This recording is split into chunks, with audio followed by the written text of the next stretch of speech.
ہر دور میں کچھ داستان ایسی ہوتی ہیں جو صرف سننے کے لیے نہیں بلکہ دل کو روشن کرنے کے لیے ہوتی ہیں۔ ایک ایسی ہی داستان شروع کرتے ہیں، داستان یوسف علیہ السلام۔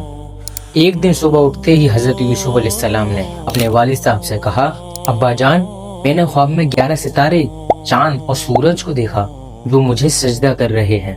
حضرت یعقوب علیہ السلام نے فرمایا، بیٹے، یہ خواب اپنے سوتیلے بھائیوں کو مت بتانا، ایسا نہ ہو کہ وہ دشمنی پر اتر آئیں۔ بیٹے، تم اپنے دادا حضرت اسحاق علیہ السلام اور اپنے پردادا حضرت ابراہیم علیہ السلام کی طرح اللہ تعالیٰ کے یہاں مقبول ہوگے، علم و حکمت اور بہت سی نعمتیں عطا کرے گا اور تمہارا مستقبل بہت روشن ہوگا۔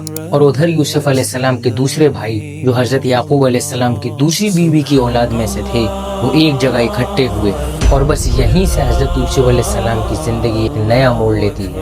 بھائیوں کے دلوں میں جلن بڑھ چکی تھی اور یوسف علیہ السلام کو ایک انجانے سفر کی طرف دھکیلا جا رہا تھا۔ جب حسد دل میں جگہ بنا لیتی ہے تو انسان خود اپنے اخلاق بھی بھول جاتا ہے۔ یوسف علیہ السلام کے سارے بھائی اکٹھا ہوئے اور آپس میں کہنے لگے کہ ابا جان ہمارے مقابلے یوسف کو زیادہ چاہتے ہیں اور یہ ہمارے لیے بڑے توہین کا باعث ہے، کیونکہ ہر حال میں ہم یوسف سے بڑے ہیں۔ آؤ ایسا کرتے ہیں کہ یوسف کو باپ کی آنکھوں سے اوجھل کرنے کے لیے کہیں دور دراز جگہ پر چھوڑ آئیں۔ اس طرح ابا جان یوسف کی غیر موجودگی میں ہمیں اہمیت دینے لگیں گے۔ یہ طے کرنے کے بعد وہ حضرت یعقوب علیہ السلام کے پاس آئے اور کہنے لگے، ابا جان کیا بات ہے، کیا آپ یوسف کے بارے میں ہم پر اعتماد نہیں کرتے اور اسے ہمارے ساتھ آنے جانے سے بھی روکتے ہیں؟ کہ ہم نے کبھی یوسف کو کچھ کہا ہے؟ ہم تو اس کے خیر خواہ ہیں۔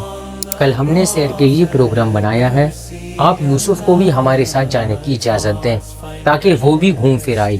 ہم وعدہ کرتے ہیں کہ اس کی پوری حفاظت کریں گے۔ ابا کا ڈر سچ تھا اور یوسف علیہ السلام کے سوتیلے بھائی یوسف علیہ السلام کو ایک انجانے امتحان کی طرف لے جا رہے تھے۔ بھائی نرم لہجے میں بولے، ابا فکر نہ کریں، ہم یوسف کا خیال رکھیں گے، اور یوسف کو لے کر اس کے ساتھ گھر سے نکل پڑے۔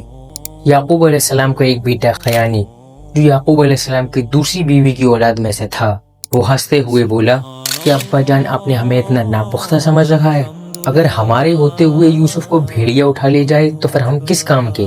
ابا ایسا کبھی ہو ہی نہیں سکتا۔ اس طرح انہوں نے یعقوب علیہ السلام کو منا لیا اور یوسف علیہ السلام کو گھر سے لے جانے میں کامیاب ہو گئے۔ وہ ایک بیابان جنگل میں آ گئے جہاں نہ حضرت یعقوب علیہ السلام تھے اور نہ کوئی اور دیکھنے والا تھا۔ یوسف علیہ السلام کے بھائیوں نے انہیں کنویں میں پھینک دیا۔ اب اگلے پارٹ میں دیکھتے ہیں کہ اس کے بعد کیا حالت پیش آئی۔